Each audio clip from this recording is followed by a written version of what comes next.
samam sarveshu bhuteshu tishtantam parameshwaram vinashyat savinashyantam ya pashyati sapashyati.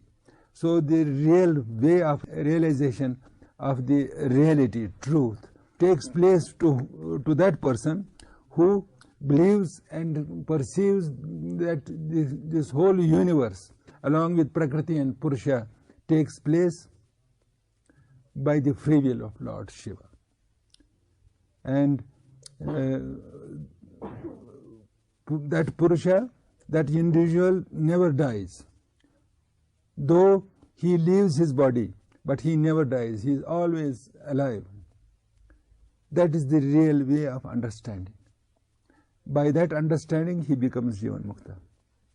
Samam pashyan hi sarvatra samavasthitam ishwaram nahi nastyatmana atmanam tato yati param gatim. And that person who sees everything in sameness, in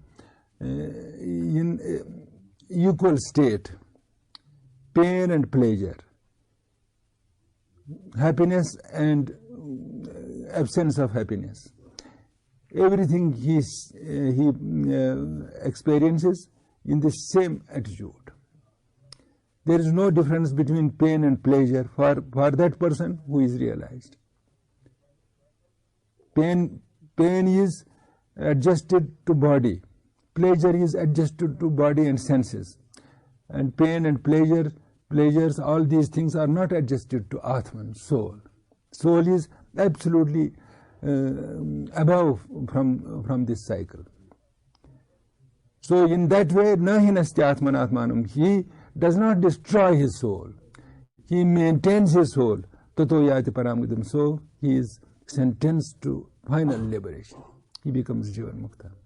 Sarvatra samabuddhir yogi atmanam nahi nasti. So yogi must be samabuddhi. Yogi must possess the understanding in sameness. For instance, if you are attached to Stephanie, you are not attached to Denise. You'll give best dish to Stephanie and the remaining that stuff to Denise. This is not understanding in sameness. You must feel the presence of God in each and every being in one scale. No difference. There must not be any difference. Then you will be liberated from the pangs of repeated births and deaths. How will you act then? Huh? How will you act? You think that you have to take care of Stephanie. She is your life partner, and others are also the sprouts of the creation of God. Yes. They are not to be ignored. But so when you serve a cup of tea to Stephanie, you should serve this in the same scale that tea to some other person, thinking that God is same, existing in each and every being. If there is differentiation, then that means you are tamed by Prakriti. You have become sheep. You are entangled in some limited circle. But isn't it also that, like Lord Krishna, didn't he have a preference? Like Arjuna, he gave this to Arjuna. He didn't give this knowledge to anyone else. No knowledge giving, and that is the state of master and disciple. Master and disciple state is something unique. That's alag-alag. That is alag-alag. Master has to take great care of his disciple. He has to see that he is being liberated as long as he has taken his refuge at the feet of his master. So it is master's duty to elevate him. That does not mean that he has not the perception of sameness. It's perception then. Yeah, this is only perception of. He thinks that everybody, whosoever comes and takes refuge in me, I'll elevate him. Not only his disciples. And a person who does not want liberation, who does not take refuge in him, He should not. He should not try to elevate him. Why should he try? Because he does not want. But he doesn't look at him as lower or less. No, than no, anybody. the same. God is residing in each and every being in the same scale.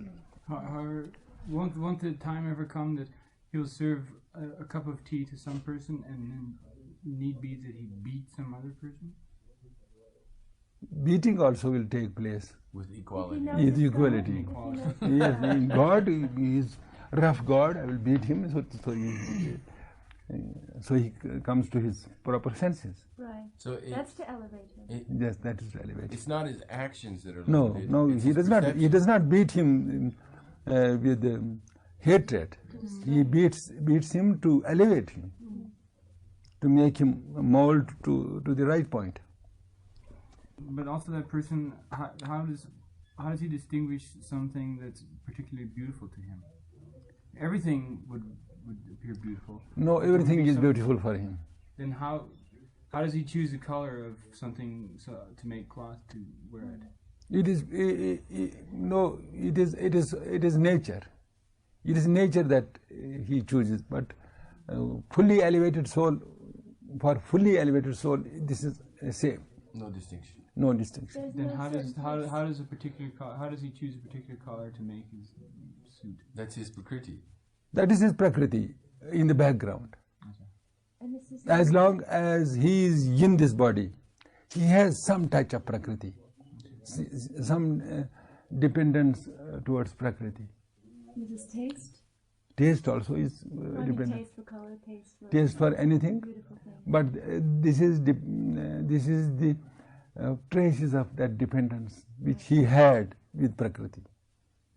But it does not mean it is supposed to be dagda patavat.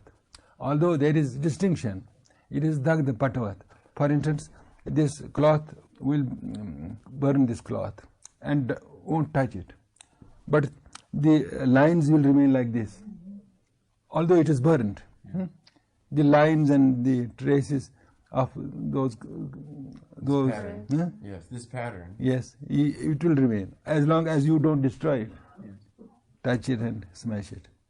So in the same way, this dependence towards prakriti remains after elevation also. So he chooses this is a good thing, this is a bad thing. Or there's some particular thing he doesn't like. He doesn't like that because those are traces of prakriti he had in his past life, in his in his that earlier life, ignorant life of ajnana. So it does not mean that he is dependent to prakriti. He is tamed by prakriti. He means it has got traces of prakriti. Because if you smoke, my grandmaster was drinking. He used to drink a lot. After elevation also, he would drink wine. It does not mean he was tamed by that drinking habit, but it was traces of that habit he had in his earlier life. And there are some saints who smoke. After elevation also they smoke. There was one great saint who smoked in his early life, and after he was elevated and realized, he would smoke. But he would smoke in some other peculiar, divine manner, like this. He was a very Yes, like this. So there are traces of prakriti that remain as long as your body is with you. After you leave this body, this physical frame, there is no trace of prakriti also remains. That's also gone.